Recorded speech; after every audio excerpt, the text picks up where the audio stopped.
Oh, rubbish. Oh, wow, I suck. That was okay, though. Collap! Hey, what's happening, people? Naughty Morty here, and we are back with another Battlefield 5 video, guys.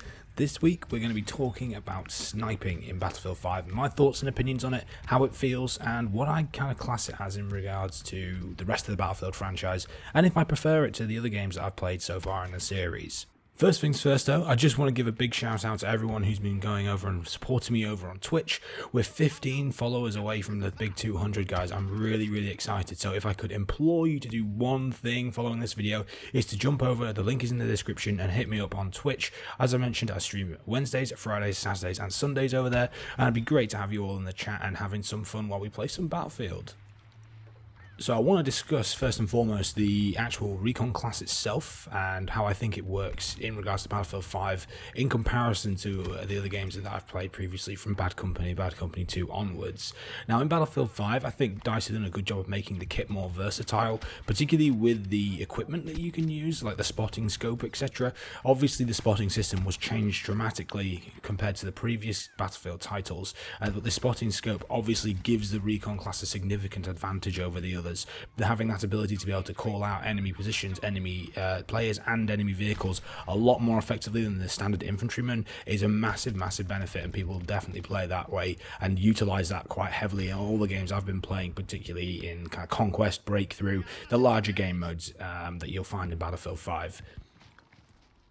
Now, in terms of the actual mechanics of sniping within Battlefield 5, I don't dislike them. I think they're very clean, and it's obviously going to be satisfying whenever you hit those headshots.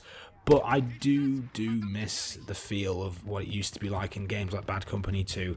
I feel like in this game there still isn't a massive amount of bullet drop, and the velocity that bullets travel does change. So you can easily just aim at someone's head, fire your shots and land headshots, whereas I feel like there was more skill required in previous Battlefield games where you had to learn bullet trajectory and there was a lot more drop off. Maybe that's because obviously the velocity was set at exactly the same for every single weapon in the game, like Bad Company 2 for instance.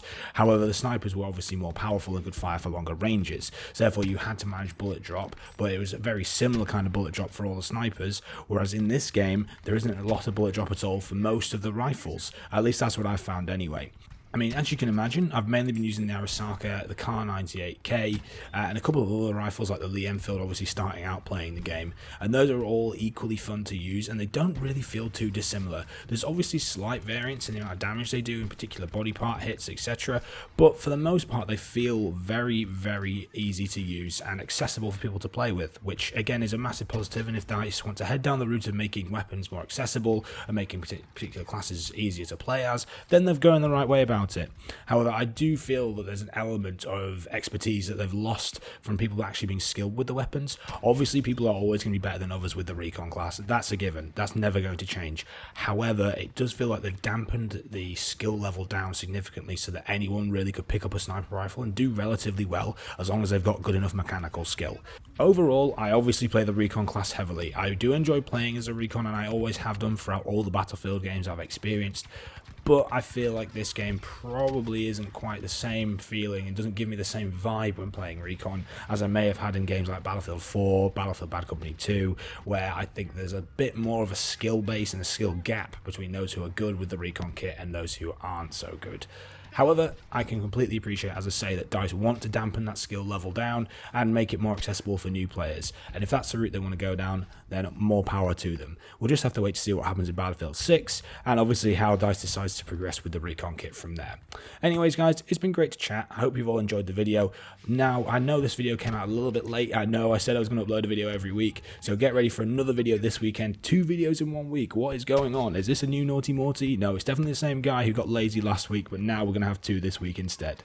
Alright guys, take it easy. I hope you've had fun, and I'll catch you in the next one.